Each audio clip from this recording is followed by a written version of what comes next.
The best part of the past month, uh, I've got to say, kind of like what you were just talking about. It's what I'm working to build is that structure where I can do what I want to do what I need to do while being right at home, and then also have the flexibility to take it out and about. I, uh, I've had a few different situations like that where it's been like, okay, I think the big question leading up to this point is, can I actually do this? Can you jump off the ship, so to speak, and you're like, okay, can I swim? Can I Yeah. swim to shore? Is this gonna make sense? And while I'm still getting a few of those irons, the fires that the irons are in, stoked up and trying to see what all that looks like, by and large, I really feel like I can, and it really shows itself when we want to up and go do something, or we have to, or my wife's got to run errands, or I've got this, that, and the other thing going on, and I can just kind of pack my office up and take it out and do what I got to do.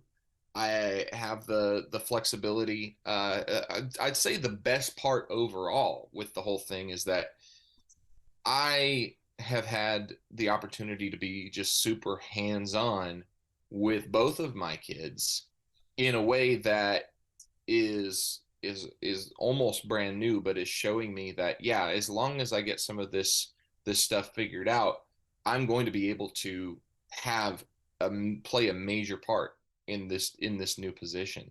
And that's really encouraging because you just, until you're in it, you don't know. But at the same time, what pushes you to get in it if you don't know? It's a big step of faith for sure. It takes a deliberate consciousness to dedicate to stopping. It's like, okay, the one thing that I'm trying to establish is, I'm working in a capacity where I have more control over my usage of time and my attitude. Mhm. And which, I mean, you have full control of your attitude. It's whether you lose control of it or not. But Right. I guess what I'm saying is, like, I've had to catch myself and say, okay, you have the time to stop now. So stop. Yeah. Stop doing what you're doing. Shut it off for a second.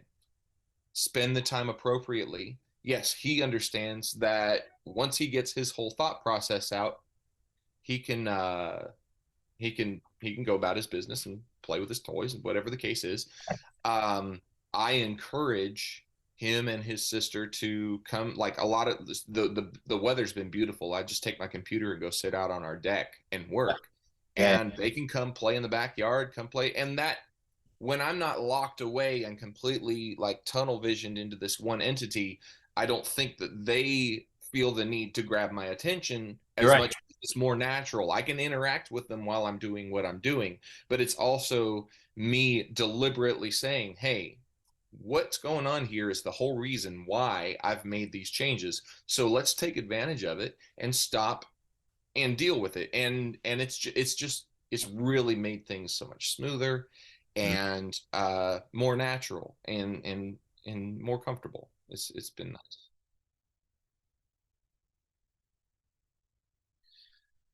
The worst part of this past month, obviously, still navigating some of the day to day.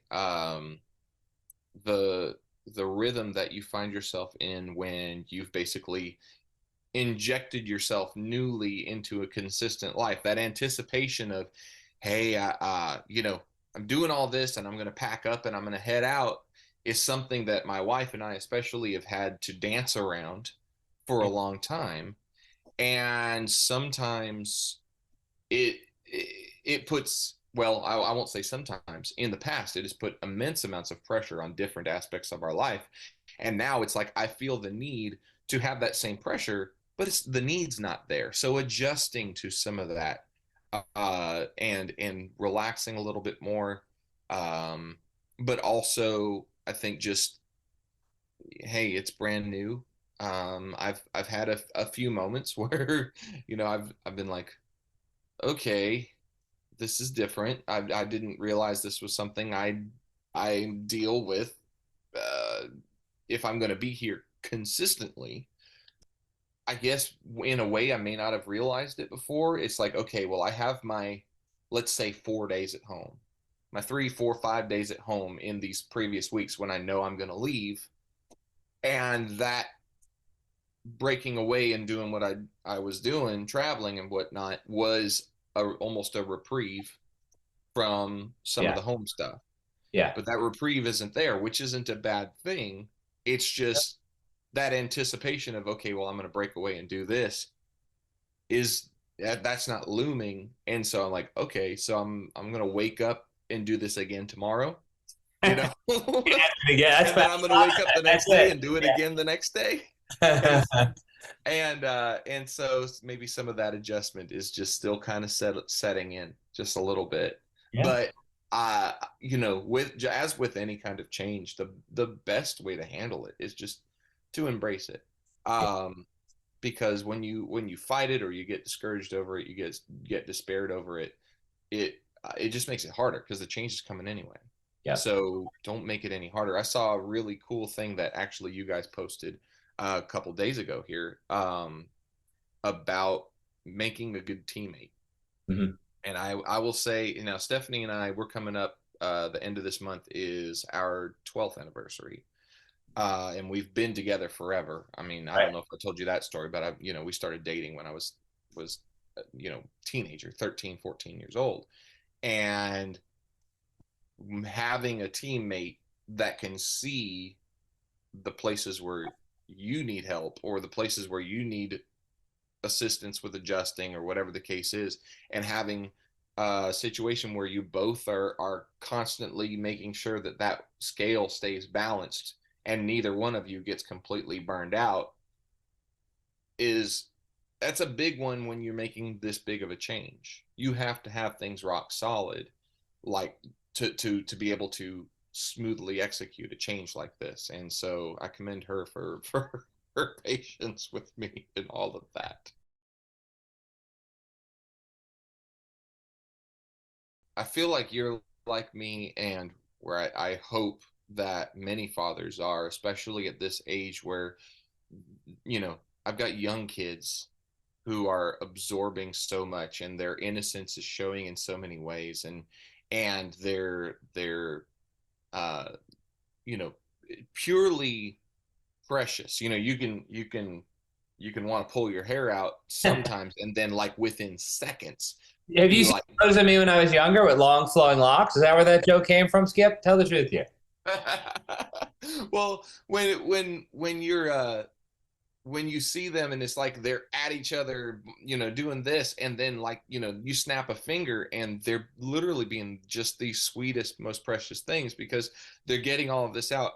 And I personally absorb, and like I will pause everything to recognize moments like that because they are precious to me. And it's not about the great big grandeur gestures and the big moments. Obviously, those are wonderful. Um, but you can find so much joy in the little stuff. And I'll share one with you. I think too, to add to that, is that when you're a parent, those moments give you a sense of success as a parent, because there's a lot of senses of non-success as a parent when it's just, you second guess yourself. There is no book that comes with being a parent, at least not one that can, one size fits all. Yeah, there's personalities and behavioral repetition that you can bounce off of, but every child's different, and how you handle every child's different is different for every household. So there is a lot of possibility for parents to kind of feel like, by and large, they're not as successful as they may hope to be, especially when they're consistently exhausted all the time. But when you see those moments that are just like, okay, I'm winning as a parent right now, witnessing this moment. Last night, my little girl, she's, almost 2. She's going through that phase where she got a little bit of sass, a little bit of attitude going on, and you got to keep her in check. She hates bedtime. Okay. I mean, does not. I was like, you've been doing this for 2 years. How is it a new concept to you tonight? It's bedtime, of course. Yeah. And so she was falling apart because she knew it was coming. We put her pajamas on, all this stuff. And my son, who's, he's almost, or he's 5.5, and he's like, he kind of just like asks if she wants to come play in his room for a little bit before she goes to sleep. She's screaming and crying and all this stuff. And then he closes the bedroom door, and so I'm kind of listening, and he's like just kind of talking. She's crying, he's talking, and then she calms down, stops crying, and I open the door a crack and look in, and he's got her in his bed, just kind of embracing her and patting her head Oh, like this.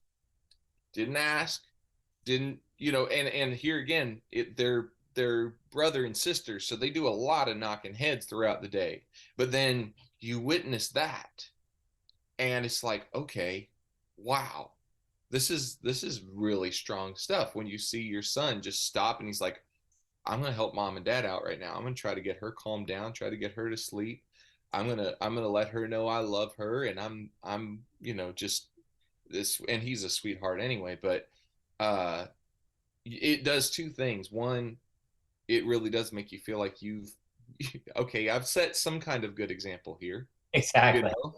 That something is good here as far as what he sees is necessary to behave that way.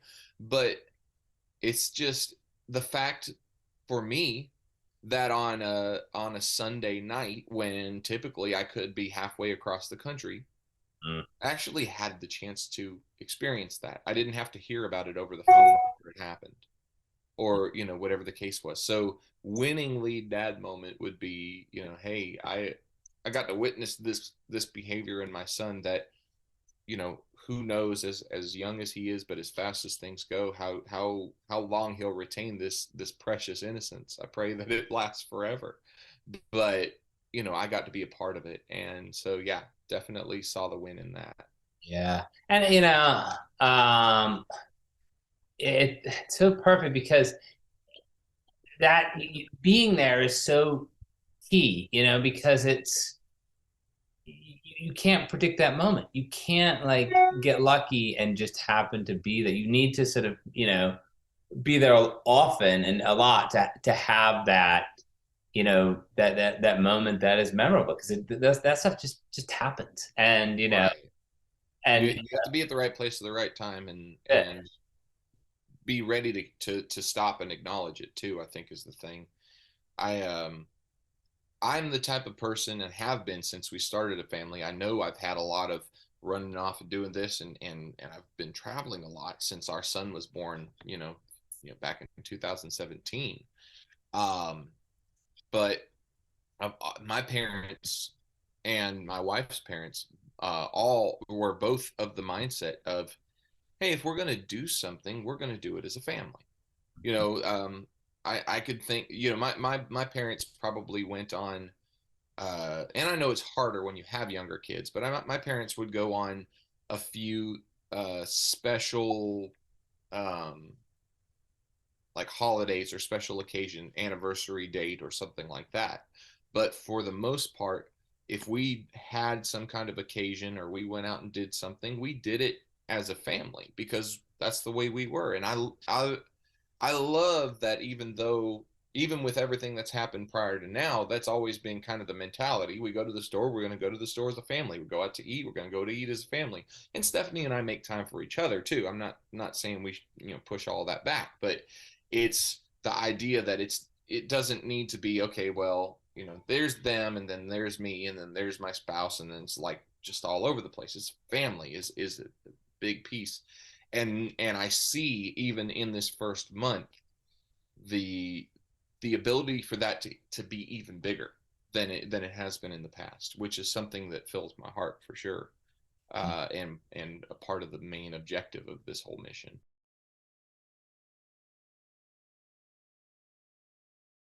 Bedtime. that's right. There you go. Yeah, both of my kids cannot stand bedtime. No, most challenging lead dad moment.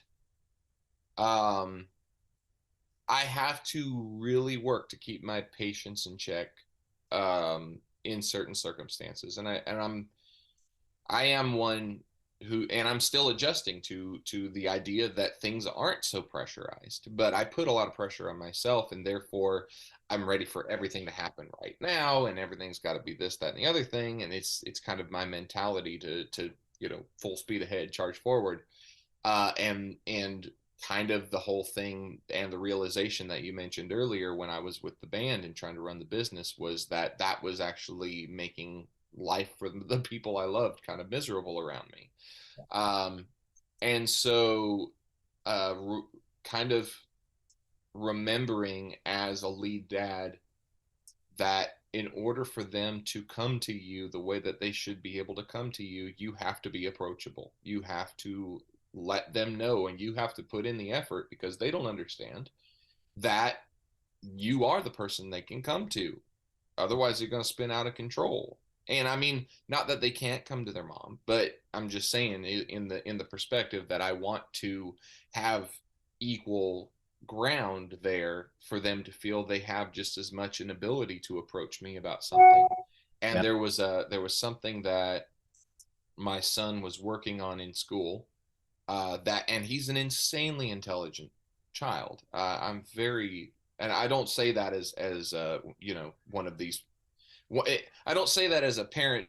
Every parent should be proud of their child, and every parent should feel like their child excels at a certain level. There's something about him that is a little bit different, and I see it developing daily in his acumen. Um, but he gets mental hangups sometimes about different things, as children can. You get distracted, or you By just the way, yeah. something you can't push through. And me really having to stop myself and say, look, he will not get through this hump if all you're doing is putting insane pressure on him to get through it. And the fact that you have stuff going on right now has no bearing Yeah. on whether he should or shouldn't take the time to get through this. That is a lot longer lasting effect than whatever you're working on right now. Mm. So stop, let him approach, be patient, work him through it. When you see that he needs a break, or you see that he's not getting anywhere and you need to approach it, be open to that. Don't put all this pressure that you have on yourself on him. That's not going to Yeah. accomplish anything. And so, yeah, I'd say it was probably a harder moment for me than it was for him, having to be real with myself about that kind of stuff. And I'd take it a step further. It's something that, whether it's me to her or her to me, something that my wife and I are very open about. It's like, hey, if she sees me in a certain behavior, or sees that what I'm doing is having an adverse effect, or a reverse effect of what it is that I'm trying to accomplish as a parent, we have that open communication that yes, she can talk to me about it. I can talk to her about the same thing. We have a very open line there when it comes to making sure that our children are brought up in a balanced, mentality. Yep. And uh and I think that having in this last month, having to really make sure that I slow myself down in that respect, especially when it comes to my son's education, and seeing all of the potential that he has, but not just trying to push him through all of it, but actually slowing myself down so that he can retain more. So yeah, that'd be a big one for me. I've also found, and maybe you've already done this already, but parenting is not a game of perfect. And I found that when I make a mistake, if I apologize to whatever child, like legitimately sit down and apologize, it makes a huge difference. It does. It And does, and I think that's a hard one for some people. Um, but to I just think if we're gonna build trust with our kids, we're still the parent, they're the child. We have a responsibility as parents, but if they see us as human, as like, boy, dad made a mistake and he apologized, or like, I always joke, like if I'm saying, get off your iPhone, come on, my teen, whatever, you get off, hang on, get off, and I'm on my iPhone. There's the sheer hypocrisy of that is too much. And so one of the things we've started, and it's good for my mental health, so good, is like on Sundays, we have screen-free Sunday. And so I literally will put my phone in the bowl with everybody else. And that sets an example where, now do I check it when they all go to bed at night? Yeah, of course I do when I catch up on all the stuff. But like try really hard to be, present and that type of model. Yeah. And I love that. I think, and that's something that, and you don't necessarily have to include this, I would say, but it's something that I am having to learn because it's not necessarily how I saw things as a kid. Yeah. Is that if you give the presence that you never made a mistake, and a lot of fathers do that because they don't want their kids to see weakness. They don't want their kids to see failure. They want to see success and therefore strive for that success. But sometimes how that comes across is that if I never allude to that I made a mistake, then he's going to feel like he can't make a mistake. Right. Or when he makes a mistake, because everybody makes a mistake, when he makes a mistake, it's going to be like a much bigger deal than it would be if he understood. Exactly. And it takes a lot of humility to be able to go to somebody that you are of the authority and apologize for something that was mishandled or something that you didn't mean, something that you didn't, and we all do it. So it's not like we need to hide behind it, but also kind of the like you were saying, well, what sense does it make for you to tell your child to put the electronics down when you're buried neck deep in electronics as you're saying it? And establishing that some of those, yeah, especially somebody like you, somebody like me who working primarily from home, and electronics is a big piece of what we do. Yeah. You still have to show that there's a time when you shut it off and you're not going to be hyper consumed and buried in your work, or just buried in the distraction of what's going on. And it's healthier because then you don't miss as much either. And that's just one aspect, I understand, but it's more the hypocrisy standpoint that you were saying. um, you really have to put in that mental place, that thought, because the child doesn't know, the child doesn't see that. It's up to you. And I've said this about parenting, yeah, and I've only been a parent for 5 or 6 years, coming up on 6 years. um but I've said it about a lot of other things.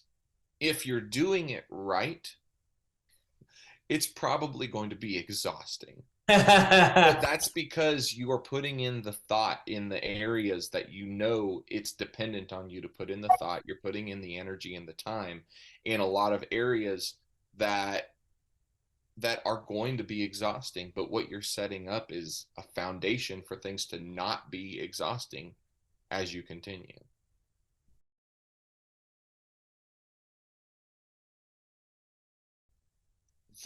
The the lesson that I have learned, and it probably started with what planted the seed in my mind to kind of go this route, but is showing itself, is your children, they don't need a lot if they have you. Mhm.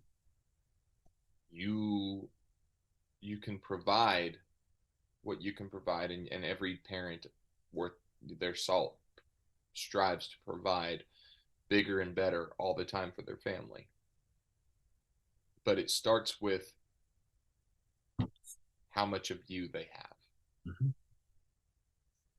And I've seen just in this first month a very vast difference in the serenity of my home because of how much of me they have. And I do not say that. It sounds like a very egotistical statement. It's really spoken out of humility because of how much of me they didn't have prior, and now balancing things out. So now I'm bringing that level to where it should have been. Mm-hmm. But knowing that when your family, when your children, when your wife, your spouse, whoever has you, the need elsewhere is not as prominent. It feels everything. There's contentment in the solidity of the home, and I I'm telling you that's huge for me. It is.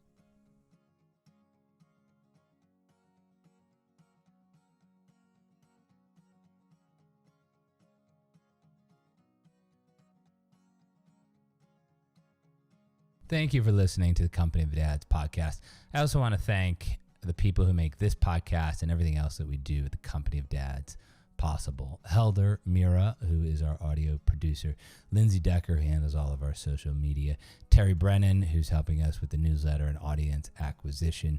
Emily Servin, who is our web maestro. And, of course, Evan Roosevelt, who is working side by side with me in many of the things that we do here at the Company of Dads. It's a great team, and we're just trying to bring you the best in fatherhood. Remember, the one-stop shop for everything is our newsletter, The Dad. Sign up at thecompanyofdads.com/thedad. Thank you again for listening.